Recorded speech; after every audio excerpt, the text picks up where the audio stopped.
Hello, my wonderful English learners, and welcome back to Best English Podcast. I'm your host, Sophia, and I am absolutely delighted to have you join me today. We're about to embark on an incredibly important and, dare I say, life-changing journey together. A journey into the fascinating world of smart communication techniques. Now, you might be thinking, Sophia, why is communication so important, especially for me, an English learner? Well, that's a brilliant question, and the answer is simple yet profound. Communication is the very fabric of our lives. It's the invisible bridge that connects us to everyone around us, our friends, our family, our colleagues, even strangers we meet for just a moment.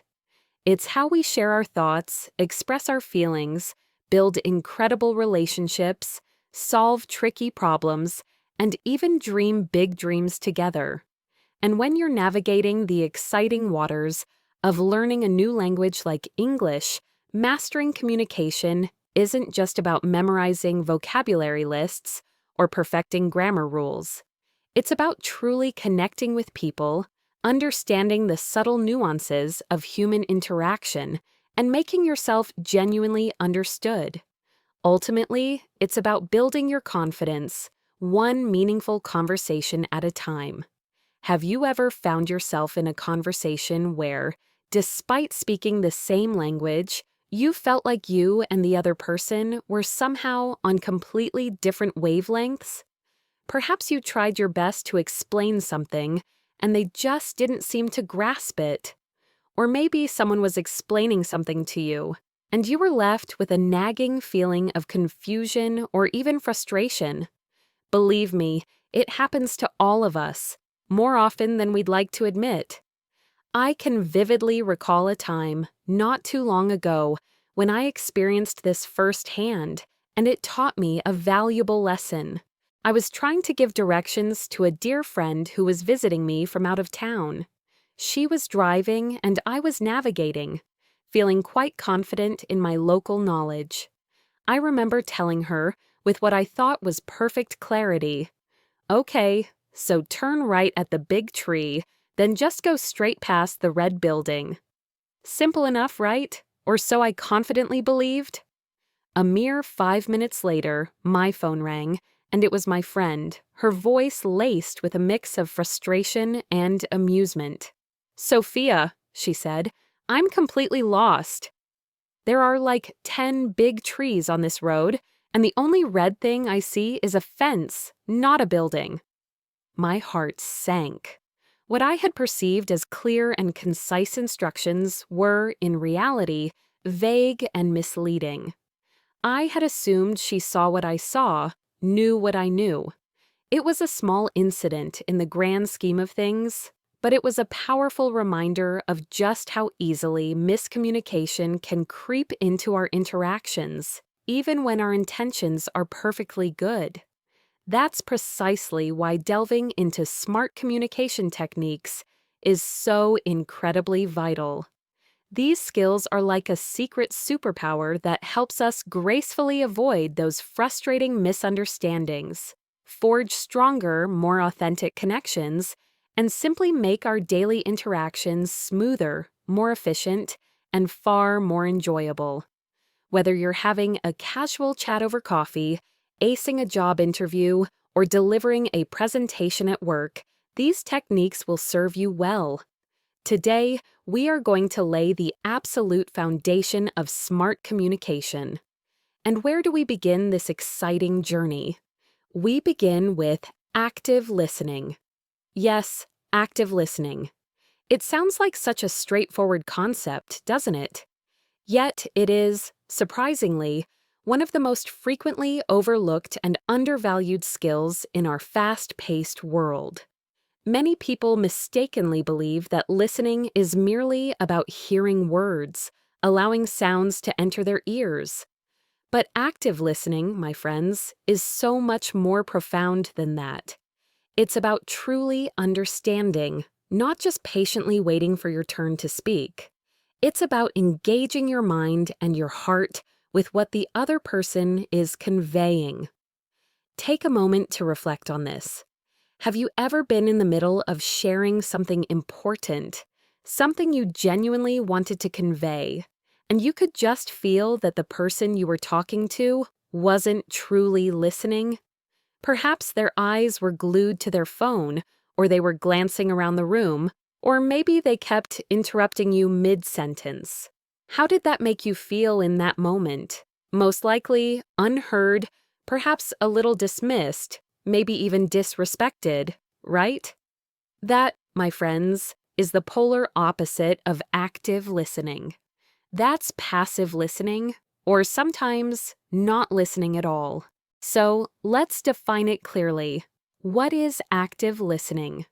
At its core, it's a dynamic way of listening and responding to another person that significantly improves mutual understanding. It's about consciously demonstrating to the speaker, through both your words and your actions, that you are fully engaged, that you are truly present, and that you genuinely understand what they are communicating, both verbally and non-verbally. Let me share a particularly memorable story about how active listening once helped me navigate a potentially huge misunderstanding and actually strengthen a professional relationship. A few years ago, I was deeply involved in a complex group project at work. My teammate, a brilliant but sometimes very fast-talking engineer named David, was explaining his crucial part of the task.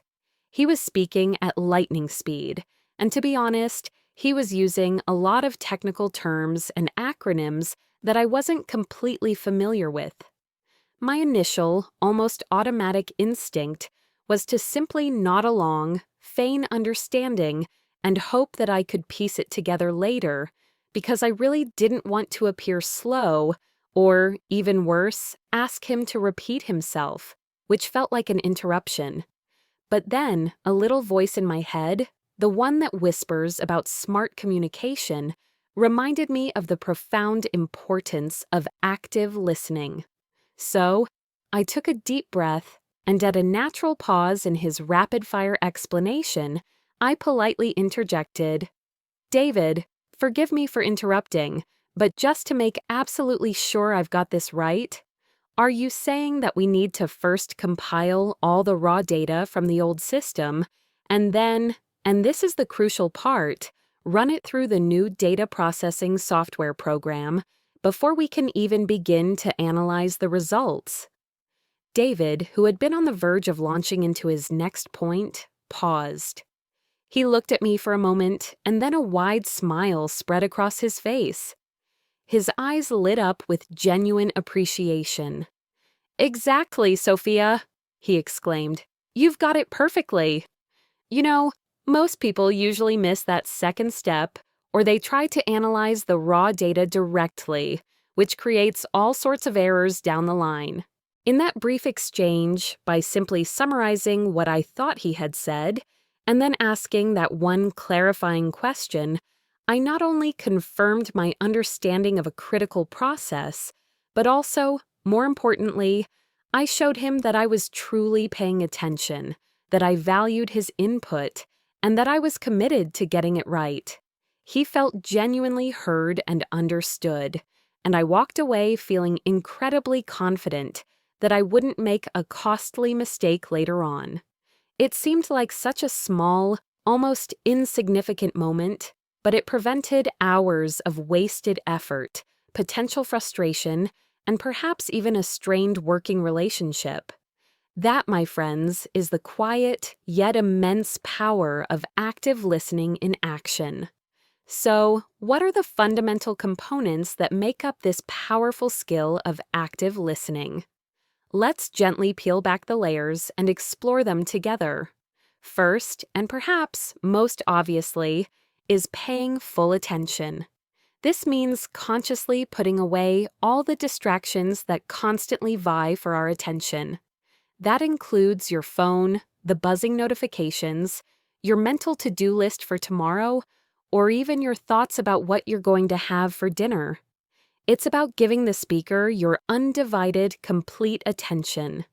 if it's culturally appropriate and comfortable for you, make genuine eye contact. Lean slightly forward or simply turn your body towards the speaker. These subtle nonverbal cues signal that you are truly present and engaged in the conversation. Secondly, you need to show you're listening. It's not enough to just hear the words. You need to demonstrate that you hear and understand. This involves using what we call verbal affirmations, small encouraging sounds or phrases like "uh-huh," "I see," "right," "go on," or You can also use nonverbal cues like nodding your head gently or maintaining an open, receptive body posture. These small yet powerful signals act like green lights for the speaker, encouraging them to continue sharing and reassuring them that you are truly engaged in their message. Third, and this is a game changer, is asking clarifying questions. If something is unclear, if a detail is fuzzy, or if you simply need more information, please do not hesitate to ask. It's a sign of intelligence and genuine interest, not a sign of weakness. Phrases like, "Could you explain what you mean by?" or, "When you say a specific word or phrase, are you referring to?" or, "Just to clarify, are we talking about the meeting on Monday or Tuesday?" Asking these kinds of questions demonstrates that you are striving for a deep, accurate understanding, not just a superficial one. Fourth, we have paraphrasing or summarizing. This is exactly what I did with David in my story. After the speaker has finished sharing a point or an idea, take a moment to briefly rephrase what they've said in your own words. This serves a dual purpose. It confirms your understanding and, crucially, it gives the speaker an immediate opportunity to correct you if you've misunderstood anything. You can start these summaries with phrases like, "So, if I understand correctly, you're saying," or "What I'm hearing is that," or if they're expressing emotions, "It sounds like you're feeling quite about that."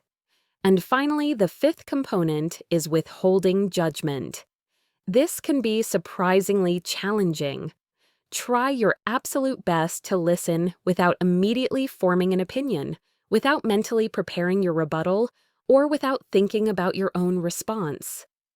For a few moments, just focus on absorbing their message, their perspective, their feelings. Your primary goal in that moment is simply to understand their point of view first, before you introduce your own. Let's imagine a couple of everyday scenarios to really bring these concepts to life and help you distinguish between what a bad listener might do and how a good listener, an active listener, truly engages. Scenario 1. Your friend is telling you about a really stressful problem at work. Picture this. Your friend sighs deeply and says, "Oh, I'm really feeling the pressure with this new project. My boss keeps piling on more and more tasks, and honestly, I just don't see how I can possibly meet the deadline." Now, imagine a bad listener's response. They might interrupt, perhaps glancing at their phone, and say something like, "Oh, that's nothing. You should hear about my week. My boss is much, much worse. Last month, I had 3 deadlines all on the same day, and I barely slept." Do you hear how, in that response, the focus immediately shifts away from the friend and onto the listener? The friend's feelings are dismissed, and their problem is minimized. It's not helpful, and it certainly doesn't make the friend feel heard. Now, let's consider how a good listener, an active listener, would respond in the very same situation. When your friend says, "I'm really stressed about this new project. My boss keeps piling on more tasks, and I don't think I can meet the deadline." You, as the active listener, would make eye contact, perhaps nod gently and say, "I hear you. That sounds incredibly tough. So, if I'm understanding correctly, Your boss is giving you an overwhelming amount of new tasks, and your main concern is that you might not be able to meet the deadline. You're showing empathy, you're summarizing their core concern, and you're inviting them to elaborate. Your friend might then say, "Yes, exactly. I just don't know how to manage it all." And you, continuing to listen actively, might then ask, "What kind of tasks are they adding?" And have you considered talking to your boss about your workload, perhaps to prioritize or ask for an extension? Do you see the profound difference? In the second example, you're not just hearing words. You're building a genuine connection, offering support, and helping your friend feel truly understood, all by simply listening with intention. Scenario 2. A colleague is explaining a new complex procedure at work. Imagine your colleague patiently explains, "First, you need to open the main dashboard on the system, then navigate to the Reports section, and finally click on Generate Annual Report," making absolutely sure to select the correct date range from the drop-down menu, otherwise the data will be incorrect. A bad listener in this situation might just nod vaguely, perhaps their mind already drifting to their next task, and simply say, "Okay, got it." Later, when they try to perform the procedure, they might forget a crucial step or select the wrong date range, all because they weren't fully engaged in the initial explanation. However, an active listener would approach this differently. When your colleague explains the steps, you, as the active listener, would focus intently, perhaps even jotting down a quick note or two. Then, you might say, "Okay, so just to confirm the sequence, dashboard, then reports, then generate annual report." And the critical part is being very careful with the date range dropdown. Is that the correct summary? Your colleague would likely respond, "Perfect, you've got it." By summarizing and asking for confirmation, you've not only ensured your understanding, but also demonstrated your attentiveness and commitment to accuracy. You've significantly reduced the chance of making a mistake later. Now, my dear listeners, active listening is a skill, a muscle that grows stronger with consistent exercise. And like any skill, it truly improves with dedicated practice. So, I have a couple of simple exercises for you to try out in your daily life, starting today. The very next time someone gives you instructions, whether it's for cooking a new recipe, assembling a piece of furniture, or even just telling you where to meet them later, make a conscious, deliberate effort to resist the urge to interrupt. Let them finish their explanation completely. Mentally paraphrase what they've said in your own words. Just a quick summary in your mind. If you're still unsure about any detail, ask just one clarifying question, something like, "Just to confirm, I need to do X, then Y, before Z." Or, "So, the meeting point is the coffee shop inside the station, right?" This simple act will dramatically improve your understanding and show respect to the speaker. When a friend, family member, or even a colleague is talking about their feelings, a personal experience, or a challenge they're facing, try this. Listen without immediately offering advice. For a few minutes, your primary goal is simply to understand how they feel, what their experience is. Use validating phrases. These are powerful. Say things like, "That sounds really frustrating," or "I can completely see why you'd feel that way," or "That must have been difficult." These phrases acknowledge their emotions without judgment. Try to summarize their core emotion. You could say, "It sounds like you're feeling quite overwhelmed right now," or "So you're feeling a bit disappointed with the outcome, is that right?" This shows deep understanding. Active listening, my friends, is the first and perhaps most powerful step towards becoming a truly smart communicator. Once you've mastered the art of truly understanding what others are saying, the next crucial step is to ensure that they truly understand you. And that, beautifully, brings us to our second foundational technique: clarity and conciseness. Imagine for a moment you're trying to explain something complex, something intricate, like how to use a brand new app, or perhaps the reasoning behind a significant decision that was made. Have you ever noticed how some individuals possess this incredible ability to explain things with such effortless simplicity and clarity, while others, bless their hearts, manage to make even the simplest concepts sound incredibly complicated, like a riddle wrapped in an enigma? I vividly recall my very first attempt to set up a new set of smart home devices. I was so excited to automate my lights and thermostat. I eagerly opened the instruction manual, and my heart immediately sank. The manual was not just thick, it was a dense, intimidating brick of text, absolutely brimming with highly technical jargon.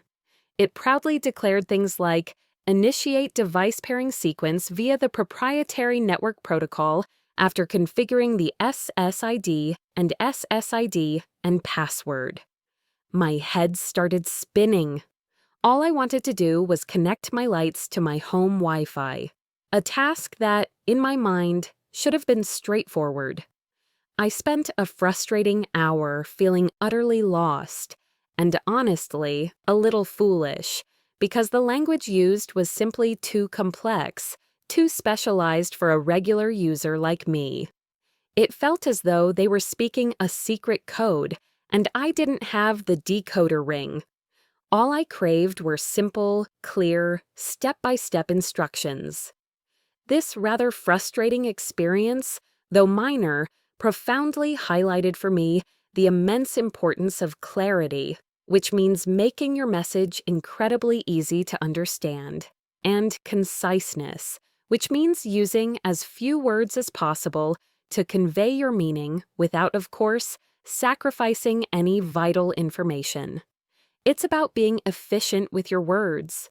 In the world of communication, there's a wonderfully memorable principle, a kind of golden rule, often referred to as KISS, keep it simple, stupid.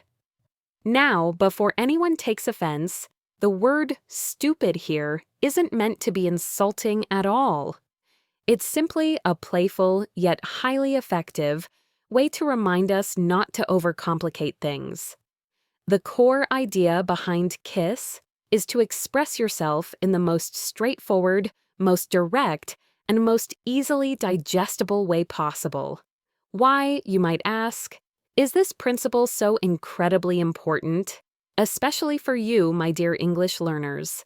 Well, let me count the ways. Firstly, it drastically reduces misunderstandings. When your message is crystal clear, there's significantly less room for misinterpretation, confusion, or doubt. It's like drawing a straight line from your mind to your listeners. Secondly, it saves precious time. Not just your time in formulating complex sentences, but also your listeners' time in trying to decipher what you're saying. Efficiency is key. Thirdly, it builds trust and credibility. When you can explain even complex ideas with elegant simplicity, you instantly appear more confident, more knowledgeable, and more trustworthy. It shows you truly understand your subject. And perhaps most importantly for our intermediate English learners, it makes your communication incredibly accessible. Long, convoluted sentences, obscure vocabulary, and intricate grammatical structures can often act as a formidable barrier for someone who is still developing their language skills. By consciously choosing a simpler language, you are actively helping your listener understand you much faster and with far greater ease, making the conversation a joy, not a challenge. So, how do we master this art of clarity and conciseness? How do we become masters of the KISS principle? Use simple vocabulary. This is your first and most powerful tool. Whenever you have a choice, always opt for common, everyday words over overly complex or technical ones. For instance, instead of saying ameliorate, simply say improve. Instead of utilize, just say use. Instead of endeavor, say try. Simple words are powerful words. Wars. Keep sentences short and direct. This is a golden rule. Long, sprawling sentences, burdened with multiple clauses and subclauses, can be incredibly difficult to follow, especially for non-native speakers. Your mission, should you choose to accept it, is to break those linguistic giants down into shorter, more manageable, bite-sized sentences. Each sentence should ideally convey one main idea. Avoid jargon and acronyms. This is a common pitfall.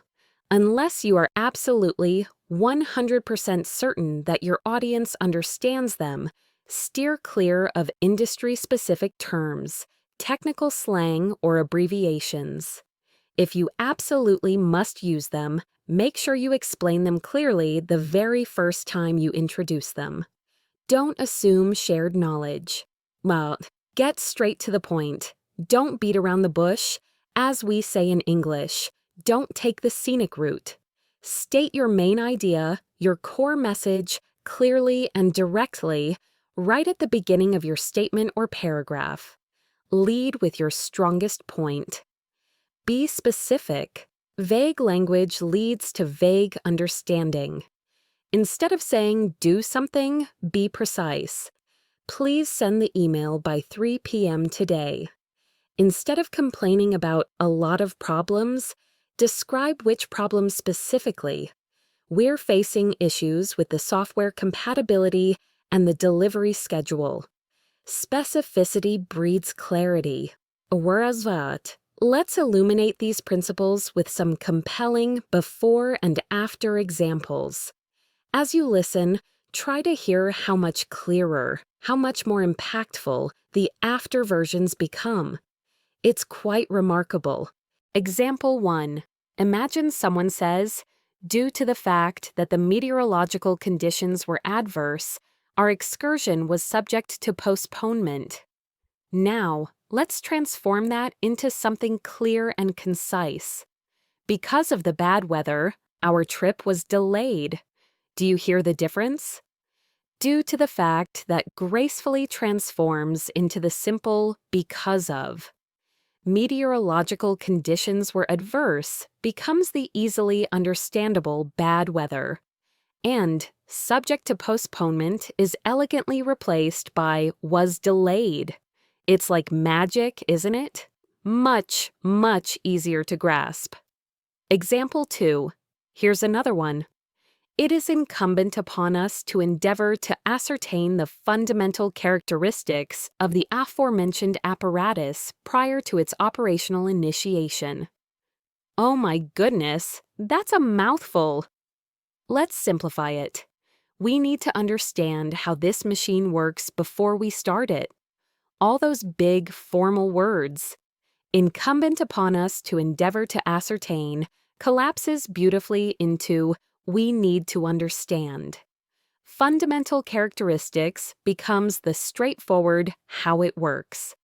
And that long, winding phrase, aforementioned apparatus prior to its operational initiation, is neatly condensed to this machine before we start it. The meaning is identical, but the clarity is vastly improved. Example 3. Consider this sentence. My objective for this communication is to provide you with an update regarding the current status of the project, specifically pertaining to the logistical challenges we have encountered. Now, let's apply our clarity and conciseness principles. I'm updating you on the project. We're having some logistical problems. Boom! Straight to the point. All those long, formal, and somewhat bureaucratic phrases are replaced with simple, everyday language that gets the message across immediately. The listener doesn't have to work hard to understand. You can truly see and feel how consciously choosing simpler words and constructing shorter, more direct sentences makes your message instantly more accessible, more impactful, and ultimately far more understandable for anyone listening, especially for English learners. Now, it's your turn to put these principles into practice. I'll give you a sentence that's a little bit complex or wordy, and I want you to try to rephrase it in your mind, or even better, out loud, using simpler, clearer, and more concise language. Don't worry about being perfect. Just try to simplify. Practice. Sentence 1.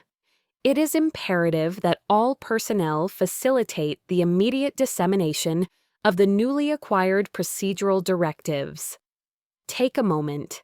How would you say this simply, as if you were explaining it to a friend? What did you come up with? Perhaps something like, everyone must quickly share the new instructions. Or maybe, please share the new rules right away. Both are excellent, clear, and concise alternatives. Practice sentence 2.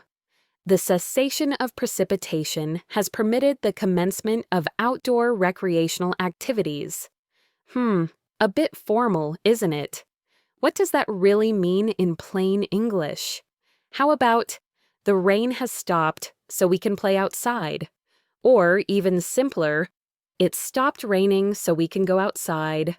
Much more natural and easy to understand. Practice sentence 3. We need to implement a strategy for optimizing the utilization of our human capital. This sounds very businesslike, but what does it actually mean for everyday people? What is human capital and optimizing utilization? You could say, we need to find a better way to use our employees' skills, or we need to use our team's talents better. See how much more human and relatable that becomes? Fantastic job! This kind of deliberate practice helps to train your brain to automatically simplify your language, to cut out the unnecessary words, and to get straight to the heart of your message. And believe me, this will make you an incredibly more effective and confident communicator in English. So, there you have it, my dear listeners, the foundational pillars, the absolute bedrock of smart communication, active listening and clarity and conciseness. Let's quickly recap their essence. Active listening is about truly hearing and understanding the other person, showing them through your words and actions that you are fully engaged and asking thoughtful, clarifying questions to ensure you've grasped their message completely. Clarity and conciseness is about making your own message effortlessly easy for others to understand by consciously choosing simple words, keeping your sentences short and direct, avoiding unnecessary jargon, and getting straight to the point. These two skills, when practiced and mastered, can dramatically transform your interactions in English, making you feel more confident, more connected, and making your conversations far more fruitful and enjoyable. They are your essential tools for building bridges of understanding.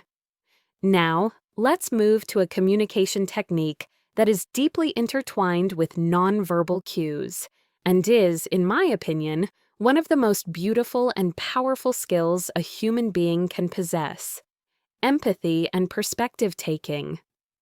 Empathy is not just about feeling sorry for someone. It's about truly understanding and sharing the feelings of another. It's about putting yourself in someone else's shoes, seeing the world through their eyes, and understanding their experience, even if you don't agree with their actions or opinions. Perspective taking is the cognitive part of empathy, actively trying to understand why someone thinks or feels the way they do. I remember a challenging situation I faced a few years ago with a close friend, Sarah. We had planned a weekend trip together, something we had both been looking forward to for months. At the last minute, just 2 days before we were supposed to leave, Sarah called me, sounding incredibly distressed, and told me she had to cancel. My immediate reaction, honestly, was a wave of disappointment and a little frustration. I had already booked my train tickets, and I was picturing our fun weekend disappearing. I wanted to say, "But Sarah, you can't cancel now. What about my tickets? What about all our plans?" However, before I let those words escape, I took a deep breath and reminded myself of the importance of empathy. I could hear the genuine distress in her voice. I paused and thought, what must be happening for Sarah to cancel something she was so excited about at the very last minute? I knew she wasn't someone who would do this lightly. Instead of reacting with my own frustration, I said, "Oh, Sarah, I hear how upset you sound. Is everything okay? You must have a really serious reason to cancel so suddenly. Please tell me what's going on." There was a moment of silence on the line, and then Sarah started to explain. Her elderly mother had had a sudden fall and needed immediate care, and Sarah was the only family member nearby who could help. She was overwhelmed with worry and guilt about letting me down. By choosing empathy over immediate self-interest, by actively listening to her tone of voice, and by trying to understand her perspective, I completely shifted the dynamic of our conversation. My initial frustration melted away, replaced by genuine concern. I was able to say, "Oh, Sarah, I am so incredibly sorry to hear about your mom. Please don't even think about the trip right now. Your mom is what matters most. Is there anything at all I can do to help you?" That conversation, which could have easily become a tense argument about canceled plans, transformed into a moment of deep connection and support. Sarah later told me how much my understanding meant to her in that stressful time. It solidified our friendship, proving that empathy is not just a soft skill. It's a powerful tool for building strong, resilient relationships. So, how do we cultivate empathy and practice perspective taking in our daily communication? It starts with genuinely trying to understand the other person's point of view. This means actively listening not just to their words, but to the emotions behind their words. Try to imagine their situation, their feelings, their challenges. Ask yourself, if I were in their shoes, how would I feel? What would I be worried about? What would I need? Another crucial aspect is validating feelings. This doesn't mean you have to agree with their opinion or their actions, but it means acknowledging that their feelings are real and understandable given their perspective. Phrases like, "I can see why you'd feel frustrated about that." "It sounds like you're feeling quite overwhelmed." "That must have been a really difficult experience for you." "I understand that this situation is very important to you." These phrases don't offer solutions. They simply offer understanding and acceptance. They create a safe space for the other person to express themselves.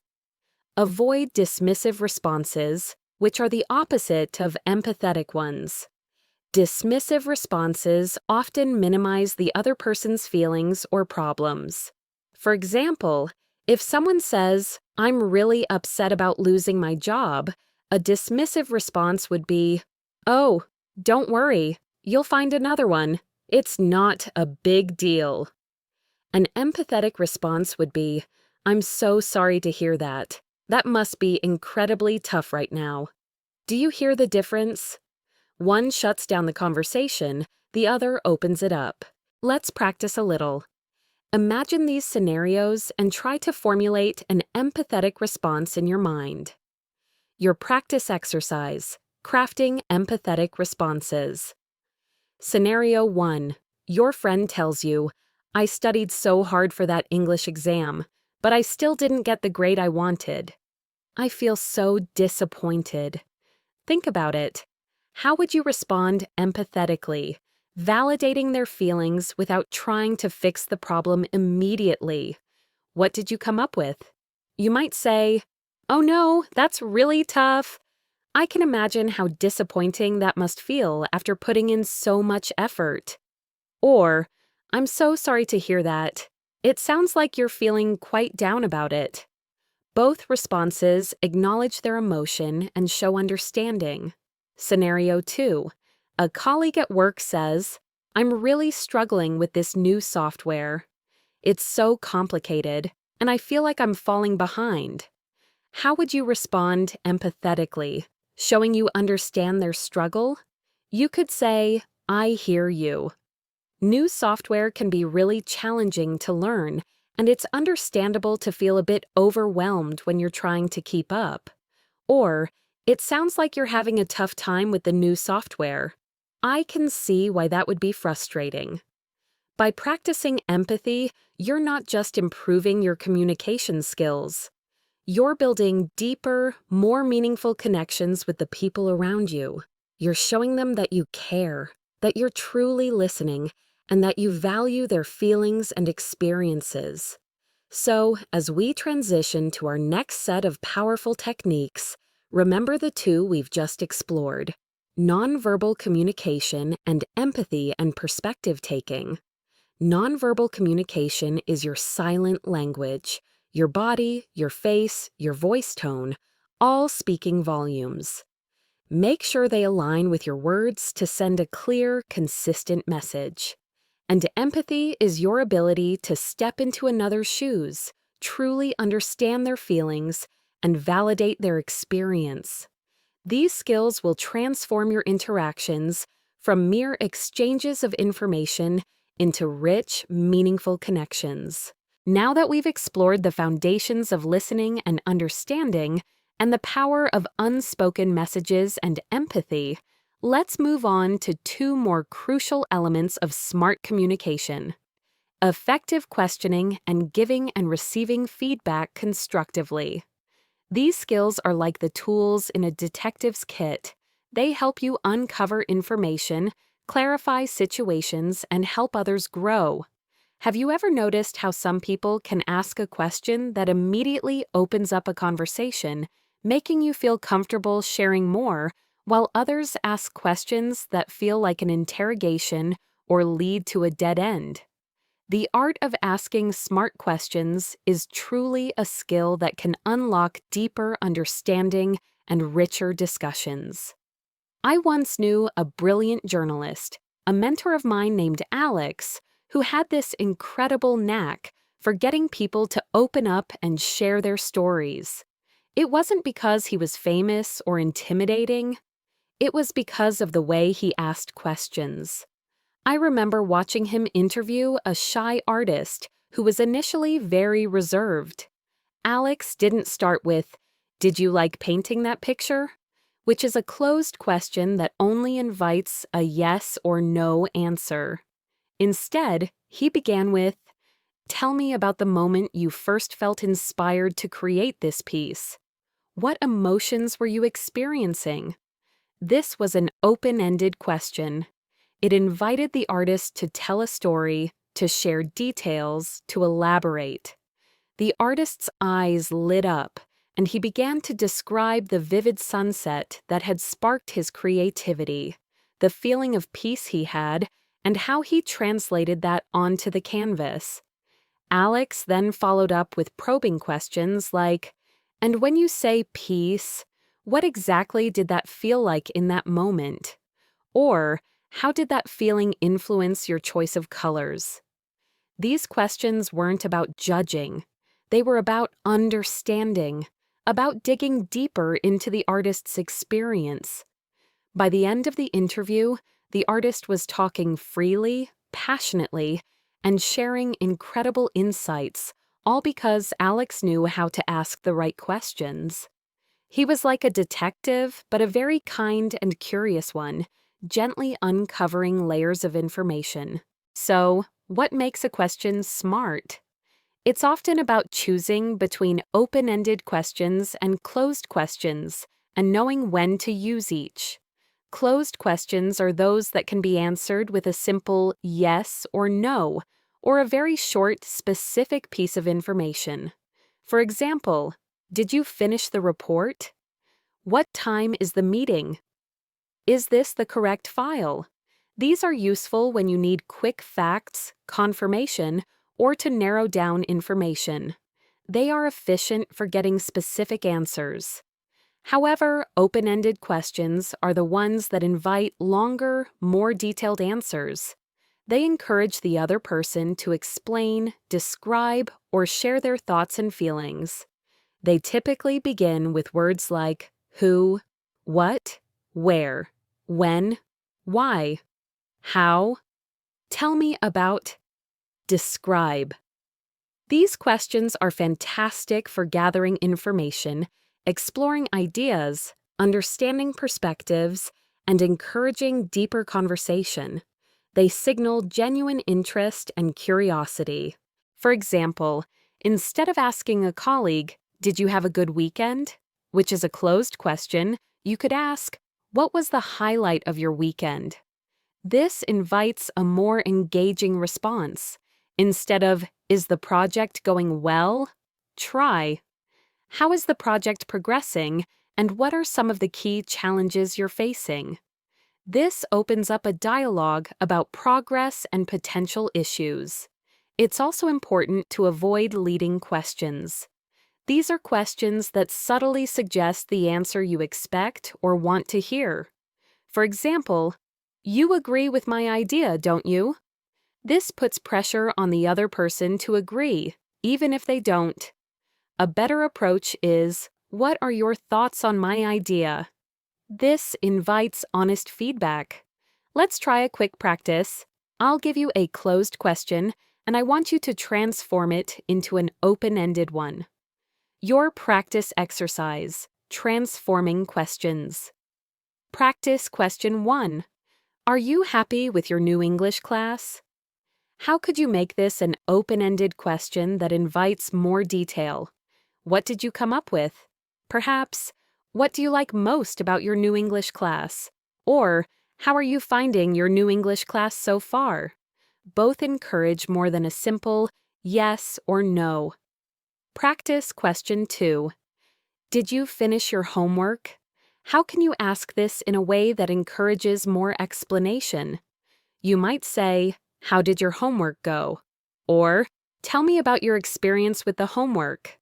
This allows for a more nuanced answer, perhaps revealing difficulties or successes. Practice question 3. Do you understand the instructions? How can you ask this to truly check for understanding rather than just getting a yes? Try, "What are your main takeaways from the instructions?" Or, "Could you explain the first step in your own words?" These questions require the person to demonstrate their understanding. By practicing asking smart, open-ended questions, you'll become a much more effective communicator, capable of extracting valuable information and fostering richer, more meaningful conversations. Building on the foundation of asking smart questions, let's now turn our attention to another incredibly important, yet often challenging aspect of communication: giving and receiving feedback constructively. Feedback is essential for growth, both personally and professionally. It's how we learn what we're doing well and where we can improve. But delivering it and accepting it requires skill and grace. I remember a time early in my career when I was struggling with a particular task. I was working long hours, but my results weren't quite hitting the mark.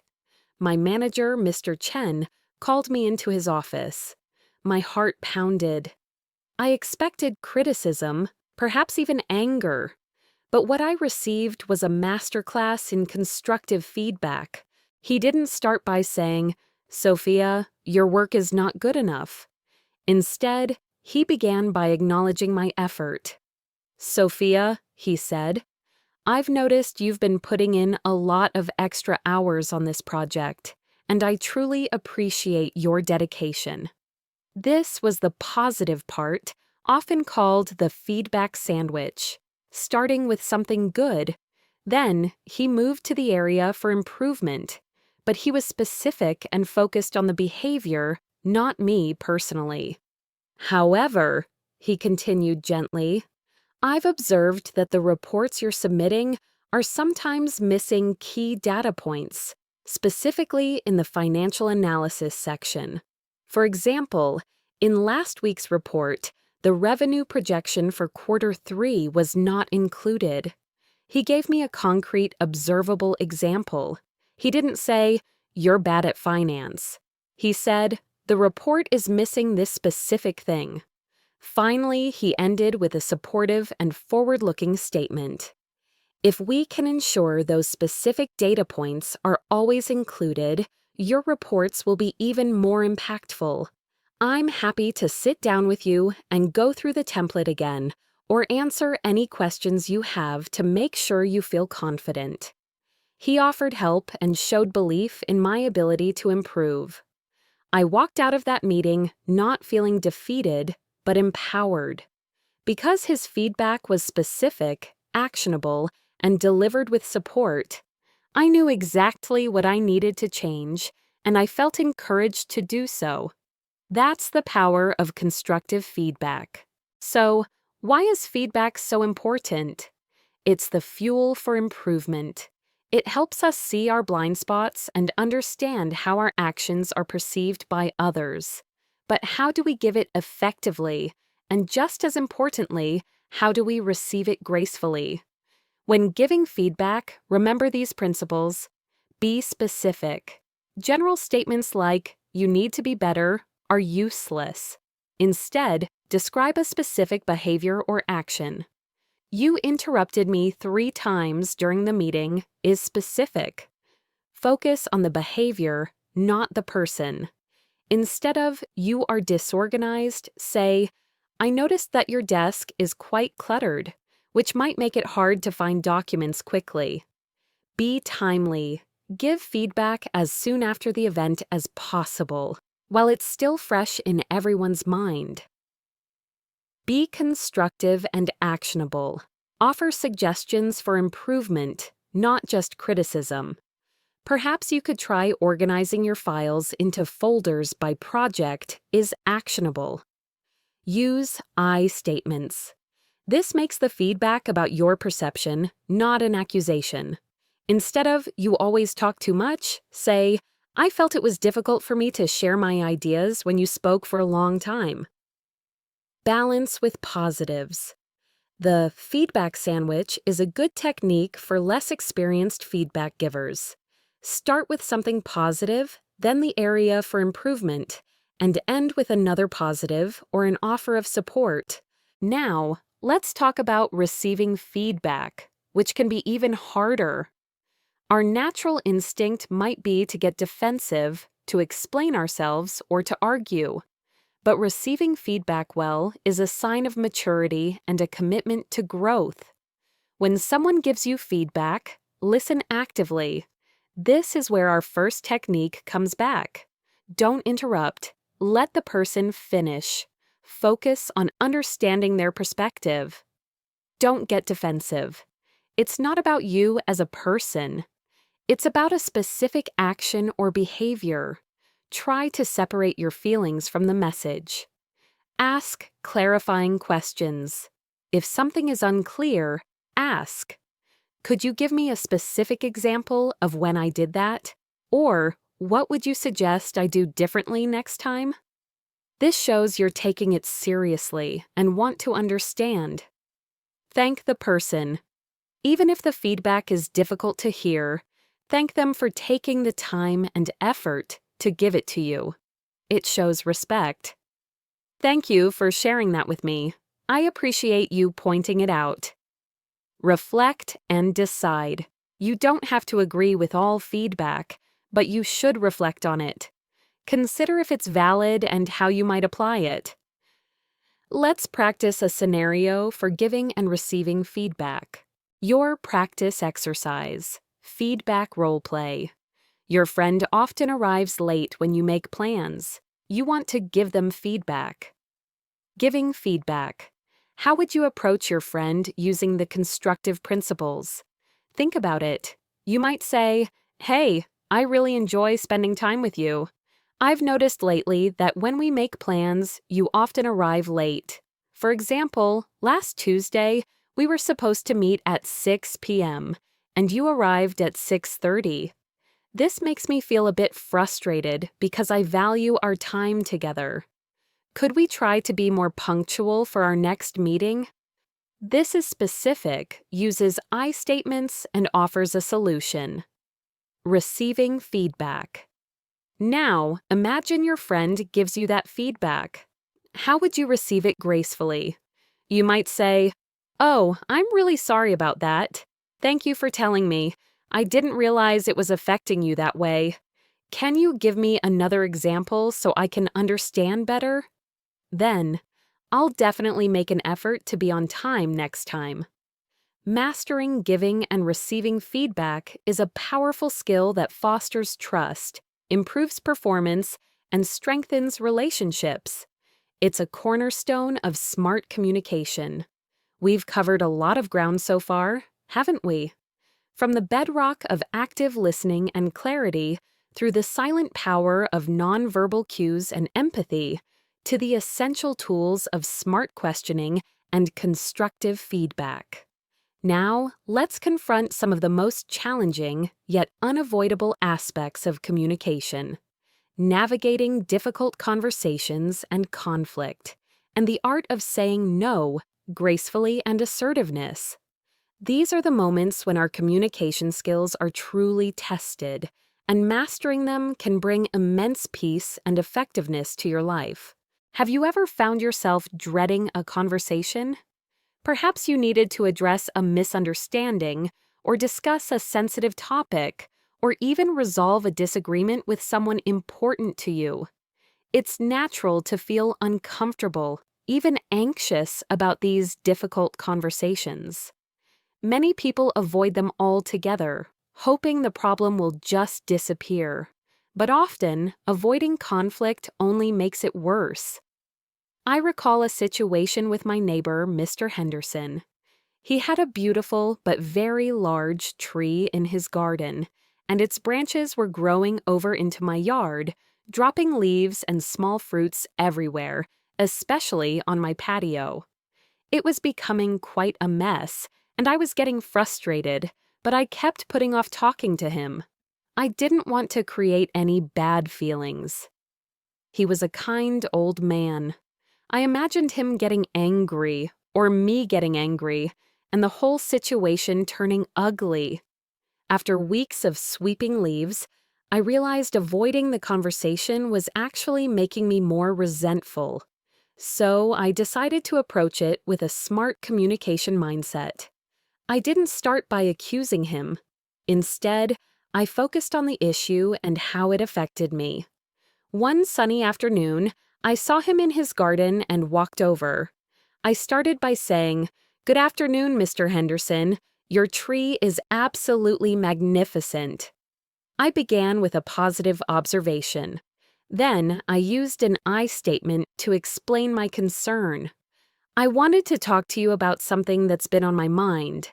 I've noticed that a lot of leaves and fruit from your tree are falling onto my patio, and it's becoming quite a challenge to keep it clean. I'm worried about the mess and also that someone might slip on the fruit." I focused on my experience and the impact of the situation, not on blaming him. I also offered a potential solution. "I was wondering if you might consider trimming the branches that extend over my side, or perhaps we could look into a solution together."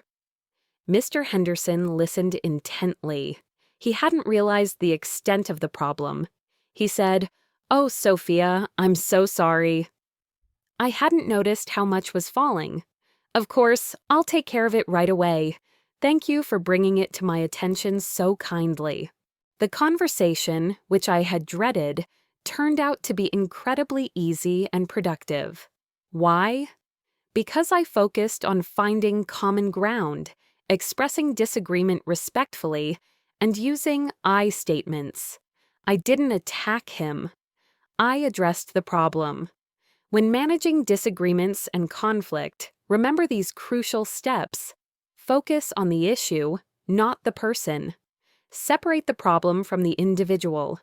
It's not "you are lazy," it's "the task wasn't completed by the deadline." Use I statements. As I did with Mr. Henderson, frame your concerns from your perspective. I feel frustrated when, or I need, rather than you always, or you make me feel. Choose the right time and place. Don't have a difficult conversation when you're angry or in a public place. Find a private, calm setting. Listen actively to their perspective. Remember empathy. Give them a chance to explain their side without interruption. You might learn something new. Seek common ground and compromise. What do you both want? Can you find a solution that works for everyone?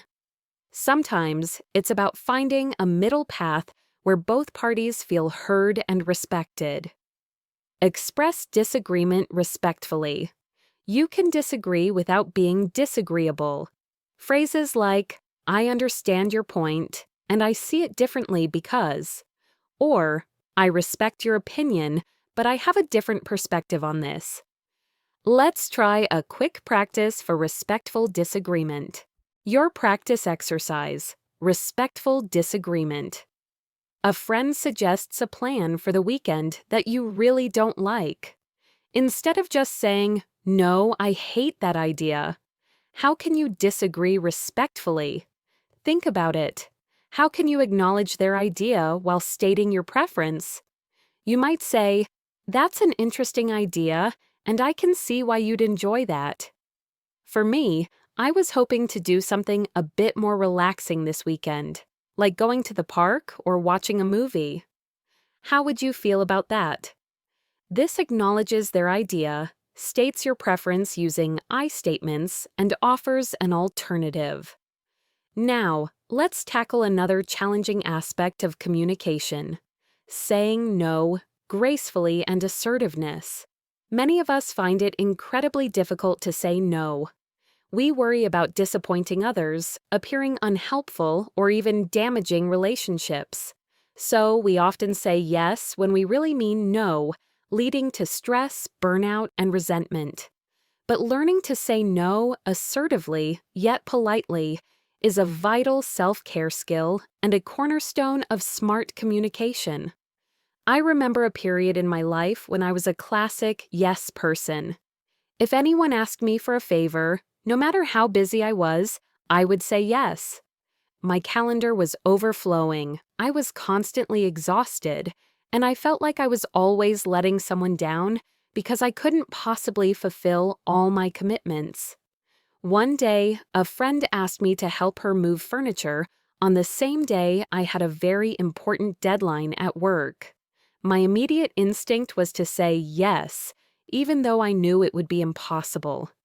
But then I remembered a concept I had been learning about: assertiveness. Assertiveness is the ability to express your needs, thoughts, and feelings in a clear, honest, and respectful way, while also respecting the rights and feelings of others. It's the middle ground between being passive, where you let others walk all over you, and being aggressive, where you walk all over others. So instead of a simple yes or a panicked, guilty no, I took a deep breath. I said to my friend, "I really appreciate you thinking of me, and I'd love to help you move. However, I have a very important work deadline on that exact day that I absolutely cannot miss. I won't be able to help you move on that specific day." I paused and then offered an alternative. "But I could come over the day before for an hour to help you pack some boxes, or maybe I could help you unpack the following weekend, or perhaps I know someone else who might be available." My friend understood completely. She thanked me for my honesty and appreciated the alternative suggestions. I felt a huge weight lift off my shoulders. I had said no to the request, but yes to our friendship and yes to my own well-being. That's the power of assertive communication. So, how do we say no gracefully and assertively? Be clear and direct. Don't beat around the bush or give vague excuses. A clear, "No, I can't do that," is better than a hesitant, "Maybe I'll see." Be brief. You don't need a long, complicated explanation. A short, honest reason is usually sufficient. Use I statements. Again, frame it from your perspective. "I'm unable to take on any more projects right now," rather than "You're asking too much." Offer an alternative or compromise. If possible, and if you genuinely want to help, offer a different way to assist. Like I did with my friend, "I can't help on Tuesday, but I could help on Wednesday." Don't apologize excessively. A simple "I'm sorry, I can't" is fine, but don't over-apologize or feel guilty. You have a right to your time and boundaries. Practice. Like any skill, saying no gets easier with practice. Start with small requests. Let's try a practice scenario for saying no gracefully. Your practice exercise. Saying no gracefully. Your colleague asks you to take on an extra task that you genuinely don't have time for as you're already overloaded. Think about it. How would you say no assertively and gracefully? You might say, "Thank you for thinking of me for this task. I appreciate the offer. However, I'm currently fully committed with my existing projects, and I wouldn't be able to give this new task the attention it deserves right now. I'm unable to take it on." If you want to offer an alternative, you could add, "Perhaps I could help you brainstorm who else might have capacity." Mastering difficult conversations, managing conflict, and learning to say no assertively are incredibly empowering communication skills. They allow you to protect your boundaries, express your needs, and maintain healthy, respectful relationships. We've journeyed through so many vital aspects of smart communication, from the foundations of listening and clarity to the power of nonverbal cues and empathy, to the essential tools of smart questioning and navigating difficult conversations. Now, as we move into our final set of techniques, we must acknowledge the world we live in today, a world increasingly shaped by technology. So, let's explore smart digital communication and the ever-important aspect of cultural awareness in communication. Think about how much of our communication now happens online. Emails, text messages, video calls, social media, these platforms have revolutionized how we connect. But they also come with their own unique set of communication challenges. What might be perfectly clear in a face-to-face conversation can easily be misinterpreted in a text message. I remember a slightly embarrassing, but ultimately humorous incident involving a text message. I was organizing a surprise birthday party for a friend, and I was texting another friend, Mark, about the details. I sent him a message that said, "Don't tell Sarah about the party. It's a secret." I used the winking emoji, thinking it clearly conveyed a playful, conspiratorial tone. Later that day, Mark called me in a panic. "Sophia," he exclaimed, "I just saw Sarah, and I almost told her about the party. Your text message was so confusing. I thought the emoji meant you were being sarcastic and that I should tell her." My heart dropped. For me, the wink emoji meant, "Keep it a secret, this is fun." For Mark, it meant, "I'm joking, do the opposite." It was a small misunderstanding, but it highlighted how easily tone and intent can be lost in digital communication, especially when relying on emojis or short, informal messages. So, how do we become smart digital communicators? Be mindful of tone in text and email. Without the benefit of body language or voice tone, words on a screen can easily be misinterpreted. If your message is serious, sensitive, or could be misunderstood, It's often better to pick up the phone or have a face-to-face conversation. If you must text or email, read it aloud to yourself first. Does it sound clear and unambiguous? Avoid sarcasm in writing unless you're absolutely sure the recipient will understand it. Professional email etiquette.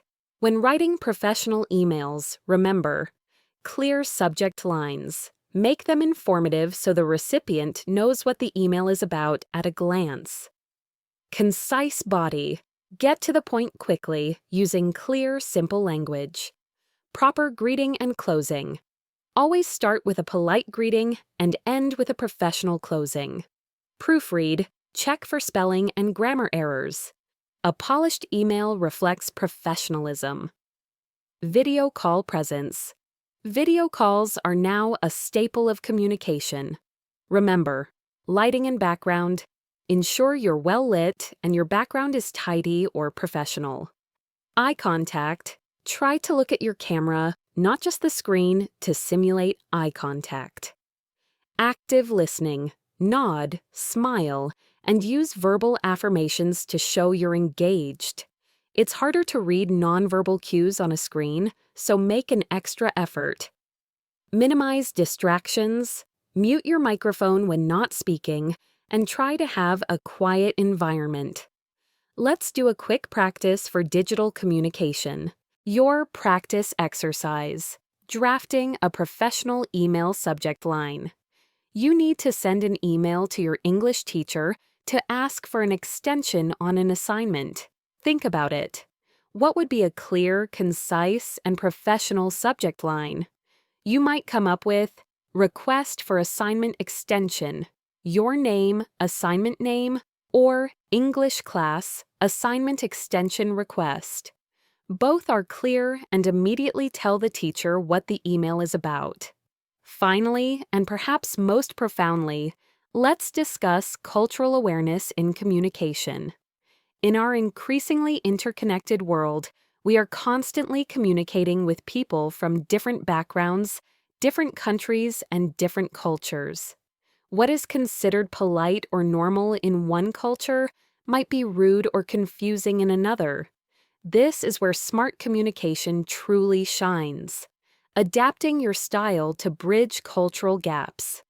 I once worked on an international project team with colleagues from various countries. One of my teammates from a culture where direct communication is highly valued would often get straight to the point in emails and meetings, sometimes even interrupting to offer his opinion. Another teammate from a culture that prioritizes indirect communication and harmony found this very jarring and, at times, even aggressive.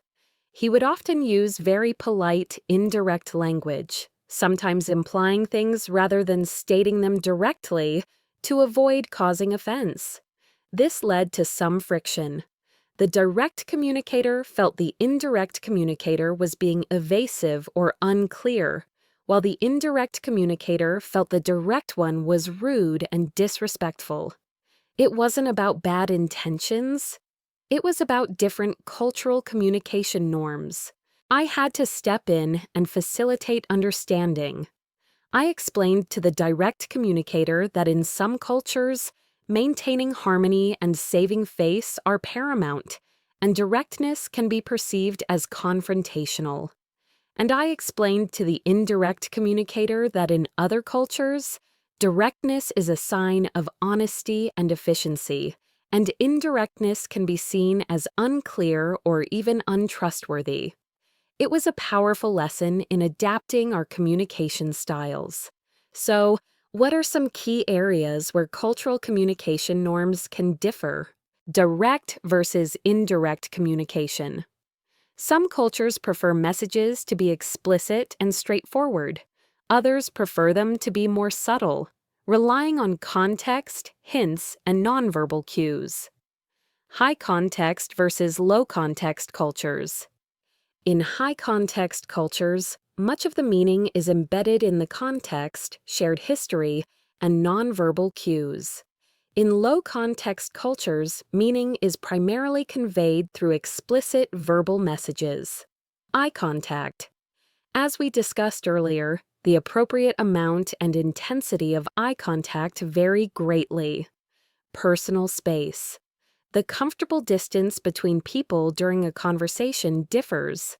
Gestures. A gesture that is positive in one culture might be offensive in another. For example, the OK sign with your thumb and forefinger forms a circle. In some cultures, this is a positive sign, but in others, it can be rude or even vulgar. Silence. In some cultures, silence in a conversation can be uncomfortable and needs to be filled. In others, silence is valued as a time for reflection or a sign of respect. Hierarchy and formality. How you address people, especially in positions of authority, varies. Some cultures are very formal, others more informal. The key to navigating these differences is awareness and flexibility. You don't need to be an expert in every culture, but you should be aware that differences exist and be willing to observe, ask questions respectfully, and adapt your style. Your practice exercise. Reflecting on cultural norms. Think about your own culture's communication norms. Are people generally direct or indirect? How much eye contact is normal? How do people express disagreement? Now, think about a culture different from your own, perhaps one you've read about or seen in a movie. How might their communication norms differ from yours? For example, if you're from a very direct culture, consider how you might adjust your language to be more indirect and polite when speaking with someone from a more indirect culture. Or, if you're from a culture where interrupting is common, practice letting others finish their thoughts completely when speaking with someone from a culture that values turn-taking. This continuous reflection and adaptation will make you an incredibly effective and respectful global communicator. My dear English learners, we have now reached the end of our comprehensive journey into the world of smart communication techniques. We've covered a vast landscape, from the very foundations to the nuances of digital and cross-cultural interactions. Let's take a moment to reflect on the powerful tools you now have at your disposal. Active listening. The ability to truly hear, understand, and show engagement, making others feel valued. Clarity and conciseness. The skill of expressing yourself simply, directly, and without unnecessary words, ensuring your message is always understood. Nonverbal communication. Understanding that your body language, facial expressions, and tone of voice speak volumes, and aligning them with your words for powerful impact. Empathy and perspective taking. The profound capacity to step into another's shoes, understand their feelings, and validate their experience, building deeper connections. Effective questioning. The art of asking open-ended and probing questions to gather information, explore ideas, and foster richer conversations. Giving and receiving feedback. Constructively, the courage to offer specific, actionable feedback with support, and the grace to receive it openly for personal growth. Navigating difficult conversations and conflict. The wisdom to address challenging topics respectfully, focusing on issues, using I statements, and seeking common ground. Saying no gracefully and assertiveness. The strength to set healthy boundaries, express your needs clearly, and protect your time and energy without guilt. Smart digital communication. The awareness to adapt your tone and etiquette for emails, texts, and video calls, ensuring your message is clear in the digital realm. Cultural awareness in communication.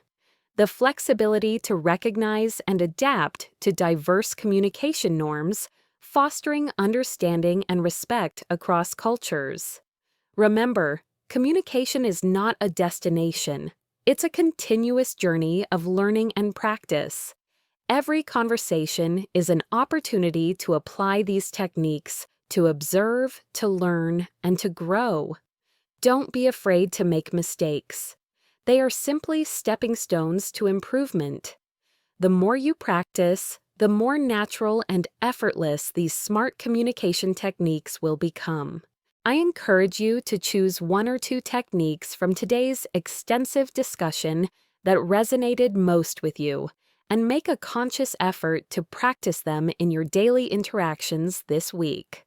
Perhaps it's practicing active listening with a friend, or trying to use simpler words in your emails, or even practicing saying no to a small request. Small steps lead to big changes. Thank you for joining me on Best English Podcast. It has been an absolute pleasure to share these insights with you. Your commitment to improving your English skills and your communication is truly inspiring. Keep practicing, keep connecting, and keep shining. Until next time, this is Sophia, wishing you confident and clear communication. Goodbye for now.